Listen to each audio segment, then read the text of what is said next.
কাউকে এমন ভাবে কষ্ট দিবেন না যে কষ্টের কথা ভেবে সে খাবারে বসে চোখের পানি ফেলে আপনার জন্য কান্না করে। এটা কিন্তু আল্লাহর কাছে কবুল হয়ে যাবে। খাবারে খেতে বসেও যারা ফুপিয়ে ফুপিয়ে আপনার কষ্টের কথাগুলো ভেবে কান্না করে, চোখের পানি দিয়ে তার খাবারটা ভিজে ফেলে, এদের দোয়া অবশ্যই কবুল হয়ে যায়, এর অভিশাপগুলো অবশ্যই কবুল হয়ে যায়। আপনি অনেক কষ্ট পাবেন। আপনি মনে করছেন যে একজন মানুষকে কষ্ট দেওয়ার পরে আমি সুখে আছি, অনেক সুখ পোষণ করছি, কিন্তু আদৌ কি তাই? কখনোই সম্ভব নয়।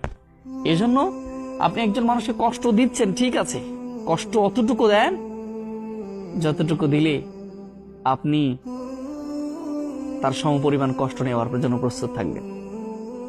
এই জন্য কখনোই একজন মানুষকে অত কষ্ট দিবেন না যত কষ্ট দিলে সে আল্লাহর কাছে বলে দেয়। আর আল্লাহর কাছে বলে দিলেই কিন্তু একজন অভিশপ্ত ব্যক্তির, একজন কষ্ট পাওয়া ব্যক্তির, একজন ঠকে যাওয়া ব্যক্তির প্রত্যেকটা শ্বাসগুলো আল্লাহর কাছে চলে যায় এবং আল্লাহ বুঝতে চায়, বুঝতে পারে। একজন কষ্ট পাওয়া ব্যক্তি যদি অধীর একটা শ্বাস নেয়, গভীর একটা শ্বাস নেয়, এটা কিন্তু আল্লাহর কাছে শ্বাসগুলো অভিশাপ হয়ে দাঁড়ায় এবং আল্লাহর কাছে বলে দেয়। তাইলে কিন্তু বাসন নাই। যারা চুপ হয়ে রয়েছে আপনার কষ্ট পাওয়ার পরেও, তাদের দিকে ভয় পান। যারা কষ্ট দেওয়ার পরেও, কষ্টের মধ্যে নিমজ্জিত হওয়ার পরেও আপনার চুপ হয়ে আছে, কোনো কথা বলছেন না, তাদের দিকে ভয় পান। কাউকে এমন ভাবে কষ্ট দিবেন না যে কষ্টের কথা ভেবে সে খাবারে বসে চোখের পানি ফেলে আপনার জন্য কান্না করে। এটা কিন্তু আল্লাহর কাছে কবুল হয়ে যাবে।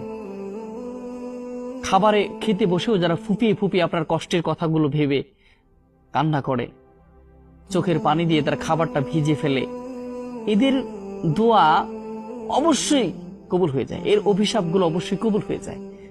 আপনি অনেক কষ্ট পাবেন। আপনি মনে করছেন যে একজন মানুষকে কষ্ট দেওয়ার পরে আমি সুখে আছি, অনেক সুখ পোষণ করছি, কিন্তু আদৌ কি তাই? কখনোই সম্ভব নয়। এজন্য আপনি একজন মানুষকে কষ্ট দিচ্ছেন, ঠিক আছে, কষ্ট অতটুকু দেন যতটুকু দিলে আপনি তার সমপরিমাণ কষ্ট নেওয়ার জন্য প্রস্তুত থাকবেন।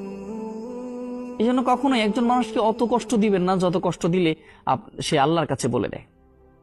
আর আল্লাহর কাছে বলে দিলেই কিন্তু একজন অভিশপ্ত ব্যক্তির, একজন কষ্ট পাওয়া ব্যক্তির, একজন ঠকে যাওয়া ব্যক্তির প্রত্যেকটা শ্বাসগুলো আল্লাহর কাছে চলে যায় এবং আল্লাহ বুঝতে চায়, বুঝতে পারে। একজন কষ্ট পাওয়া ব্যক্তি যদি অধীর একটা শ্বাস নেয়, গভীর একটা শ্বাস নেয়, এটা কিন্তু আল্লাহর কাছে শ্বাসগুলো অভিশাপ হয়ে দাঁড়ায় এবং আল্লাহর কাছে বলে দেয়। তাইলে কিন্তু বাসন নাই। যারা চুপ হয়ে রয়েছে আপনার কষ্ট পাওয়ার পরেও, তাদের দিকে ভয় পান। যারা কষ্ট দেওয়ার পরেও, কষ্টের মধ্যে নিমজ্জিত হওয়ার পরেও আপনার চুপ হয়ে আছে, কোনো কথা বলছেন না, তাদের দিকে ভয় পান।